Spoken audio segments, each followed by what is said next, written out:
இதுவரைக்கும் நம்ம வீட்டு கிச்சன் சேனலை சப்ஸ்கிரைப் பண்ணாதவங்க கீழே உள்ள ரெட் கலர் சப்ஸ்கிரைப் பட்டனை ஆன் பண்ணிக்கோங்க. பக்கத்தில் உள்ள பெல் பட்டனையும் ஸ்டார்ட் பண்ணிக்கோங்க. This is my humble request. உங்களுக்கு என்னோட வீடியோஸ் உடனே வரும். அனைவருக்கும் வணக்கம். இன்றைக்கு நம்ம பார்க்க போகிற சமையல் குறிப்பு அவியல் எப்படி பண்ணுறதுன்னே பார்க்கலாம். நான் 4-5 ஸ்பூன் கோகனட் ஆயில் யூஸ் பண்ணியிருக்கிறேன். அப்புறம் கருவேப்பிலை போட்டிருக்கேன். அப்புறம் வெஜிடபிள் கேரட், வாழைக்காய், பூசணிக்காய், கத்தரிக்காய், முருங்கைக்காய், உருளைக்கிழங்கு, அவரைக்காய், புடலங்காய், சீனி அவரைக்காவும் நான் எடுத்துருக்கிறேன். நீங்கள் இதில் வெள்ளை பூசணிக்காவும் சேனக்கிழங்கும் யூஸ் பண்ணிக்கோங்க. அது எனக்கு கிடைக்கல. இப்போ எல்லாமே போட்டுட்டு நம்ம நல்லா மிக்ஸ் பண்ணிக்கலாம்.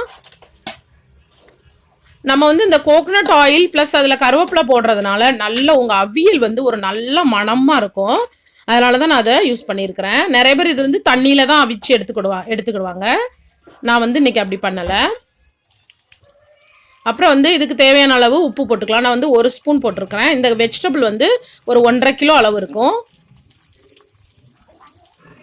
அப்புறம் பெருங்காயம் நான் ஒரு 3/4 ஸ்பூன் யூஸ் பண்ணியிருக்கிறேன். ஏன்னா நம்ம வாழைக்காய், உருளைக்கிழங்கு இதெல்லாமே கேஸு. அதனால் கண்டிப்பாக நீங்கள் பெருங்காயம் கொஞ்சம் அதிகமாகவே யூஸ் பண்ணிக்கோங்க. நல்லாயிருக்கும் அவியலுக்கு. அப்புறம் நல்லா மிக்ஸ் பண்ணி விட்டுருங்க. இப்போ நம்ம இதை மிக்ஸ் பண்ணிவிட்டு ஒரு 5 நிமிஷம் நம்ம நல்லா மூடி வச்சு குக் பண்ணி எடுத்துக்கலாம். இந்த ஆயிலே அது ஒரு 5 நிமிஷம் குக் பண்ணி எடுத்துக்கலாம்.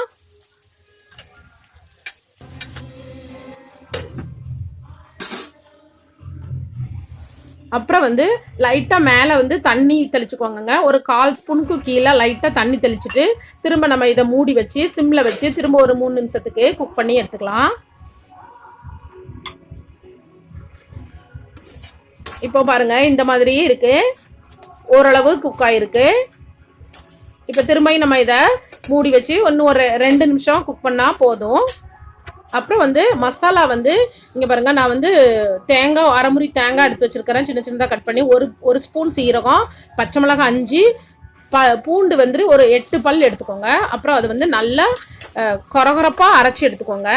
பேஸ்ட்டாக அரைக்காமல் கொஞ்சம் கொரகொரப்பாக அரைச்சி எடுத்துக்கோங்க. இப்போ பாருங்கள், இந்த மாதிரி இருக்குது. நம்ம அவியல் இந்த ஸ்டேஜில் இருக்குது. அப்புறம் அவியல் நீங்கள் என்றைக்குமே ஓவர் குக் பண்ணக்கூடாது. இப்போ நம்ம இந்த அரைச்சி வச்சுருக்கிற மசாலாவாக போட்டுடலாம். நீங்கள் கண்டிப்பாக கொரகொரப்பாக அரைச்சி எடுத்துக்கோங்க. அப்படின்னா தான் அவியலுக்கு நல்லாயிருக்கும்.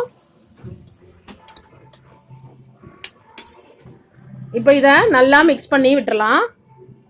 இப்போ கொஞ்சம் அது இந்த மசாலா வெந்ததுக்கு அப்புறமா லாஸ்ட்டில் நம்ம தயிர் சேர்க்க போகிறோம். தயிர் ஒரு 50 கிராம் நான் யூஸ் பண்ணியிருக்கிறேன். 50 ml தயிர் நீங்கள் கொஞ்சம் புளிக்காத தயிராக யூஸ் பண்ணிக்கோங்க. கொஞ்சம் அதாவது கம்மியாக புளிச்ச தயிராக இருந்தால் உங்கள் அவியல் ரொம்ப டேஸ்ட்டாக இருக்கும். இப்போ இதை நல்லா மிக்ஸ் பண்ணிவிட்டு ஒரு 30 செகண்ட் குக் பண்ணால் போதும். அப்புறம் அவியல் ரெடி ஆயிரும்.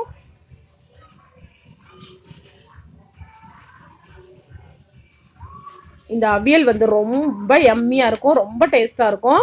கண்டிப்பாக நீங்கள் இதை ட்ரை பண்ணுங்கள். இப்போ ரெடி ஆகிட்டு நான் கேஸை ஆஃப் பண்ண போகிறேன்.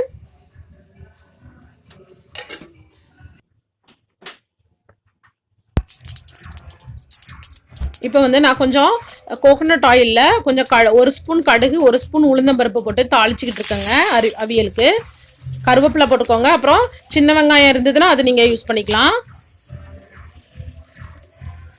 இப்போ இது நல்லா ஃப்ரை ஆனதுக்கப்புறமா நான் ஒரு 1/4 ஸ்பூன் ஹிங்கு போட்டிருக்கேன். அதாவது பெருங்காயம் போட்டிருக்கிறேன். 1/4 ஸ்பூன் மட்டும் லைட்டாக போட்டுக்கோங்க. ஆல்ரெடி நம்ம போட்டிருக்கோம்.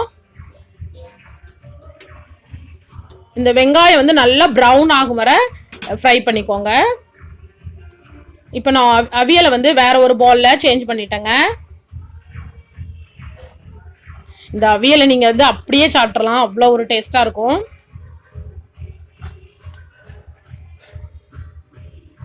இப்போ நான் இதில் தாளித்து ஊற்றிட்டேன். அவ்வளோதான்.